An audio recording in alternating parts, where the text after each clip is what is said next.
என் கையில் என்னென்னு பார்க்குறீங்களா, ஃபெமினைன் நாப்கின் தான். ஸோ இன்றைக்கி நம்ம பார்க்க போகிறது ஃபெமினைன் நாப்கினோட ரிவ்யூ, என்னோட ரிவ்யூ நம்ம சொல்ல போகிறேன்.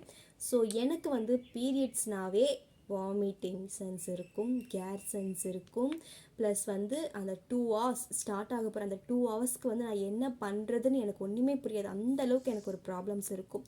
ஸோ அந்த ப்ராப்ளம்லேருந்து எனக்கு வந்து அதுவும் 1 வருஷம் 2 வருஷம் கிடையாதுங்க, 8 வருஷத்துலேருந்து நான் ஏஜ் அட்டன் பண்ண 1 year மட்டும் தான் எனக்கு அந்த ப்ராப்ளம் இல்லை. ஸோ அதுக்கப்புறத்துலேருந்து எனக்கு ஸ்டார்ட் ஆனது தான்.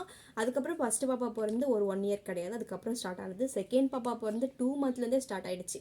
ஸோ அந்த அளவுக்கு நான் ஒரு ப்ராப்ளம், அந்த மாதிரி ப்ராப்ளத்தை அனுபவிச்சவ தான். ஸோ அதிலேருந்து எனக்கு ஒரு விடுதலை கிடச்சிதுன்னா அது இந்த ஃபெமினைன் நாப்கினை யூஸ் பண்ணி தான்.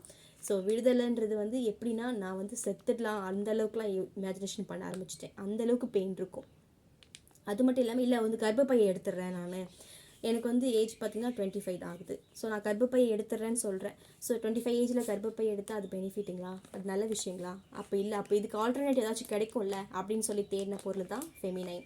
ஸோ ஃபெமினைன் நான் தேடல. ஃபெமினைன் வந்து இது வந்து வந்ததை உடனே 9 மேம் இதில் வந்தப்போ நான் பார்த்தேன், காஸ்ட்லியாக இருக்கே அப்படின்னு சொல்லிட்டு நான் விலகிட்டேன் இதுலேருந்து.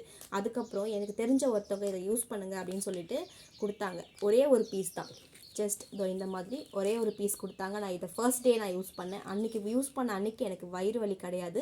வயிறு வலி மைல்டாக இருந்துச்சு, சுத்தமாக இல்லைன்னு சொல்ல முடியாது, மைல்டாக இருந்துச்சு. ஆனால் வாமிட்டிங் சென்ஸும் கேர் வர அந்த ப்ராப்ளமும் ஹெட்டேக் பெயினும் தலைவலியும் எனக்கு கிடையாது. ஸோ அது இல்லை அப்படின்றப்பவே நான் அப்போவே ஃபீல் பண்ணேன் இதில் ஏதோ இருக்குதுன்னு சொல்லிட்டு.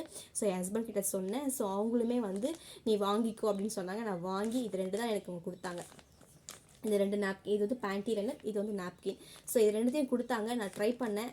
ஸோ இது வந்து டெய்லி யூஸ் பண்ண சொன்னாங்க. நெக்ஸ்ட் மந்த் எனக்கு பீரியட்ஸ் வர சொல்ல இப்படி ஒரு ப்ராப்ளமில் நான் இருந்தேனான்னு எனக்கே டவுட்டாக இருந்துச்சு. ஸோ அந்த அளவுக்கு வந்து ஒரு பெனிஃபிட்டான ஒரு ப்ராடக்ட் வந்து நம்மளோட ஃபெமினைன். ஸோ இதுதான் என்னோட ஹானஸ்ட் ரிவ்யூ.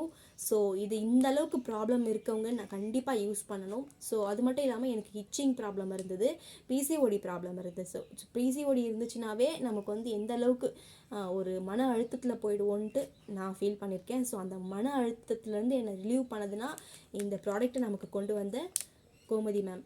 உண்மையாகவே அவங்களுக்கு வந்து அவங்க என் கண்ணு முன்னாடி அந்த சமயத்தில் கண்ணு முன்னாடி இருந்திருந்தாங்க அப்படின்னா அவங்க காலில் விழுந்து நான் சரண், நான் உங்களோட அடிமை மேம், நான் உங்களுக்கு என்ன வேணாலும் பண்ணுவேன் அப்படின்ற அளவுக்கு நான் பேச ஆரம்பித்தேன். ஆனால் அவங்க சொன்ன ஒரே ஒரு ஃபீட்பேக், இந்த நாப்கினை வந்து எல்லா பெண்களுக்கும் எடுத்துகிட்டு போகணும் அப்படின்றது தான். ஸோ அந்த ஸ்டெப்பில் நானும் இணைஞ்சி பண்ணணும் அப்படின்றதுக்காக ஸோ நானுமே இணைஞ்சி இப்போ இது கூட பண்ணிகிட்டு இருக்கேன். ஸோ இதை வந்து எல்லா பெண்களுக்கும் நானும் கொண்டு போகணுன்ற முயற்சி வந்து பண்ணிகிட்டு இருக்கோம். நான் மட்டும் இல்லை, எங்களோட டீமில் ஒரு 500 பேருக்கு மேலே இந்த வேலையை பண்ணிகிட்டு இருக்கோம். ஸோ உங்களுக்கும் விருப்பம் இருக்குன்னா நீங்களும் இதில் இணைஞ்சி பண்ணலாம். ஸோ கோமதி மேம் ரொம்ப ரொம்ப நன்றி மேம். உங்களுக்கு நான் நன்றி சொல்கிறதுக்கு வார்த்தையே இல்லை. அதை தாண்டி வேறு என்ன வார்த்தை இருக்கோ அந்த வார்த்தை உங்களுக்கு தான் மேம். தேங்க்யூ.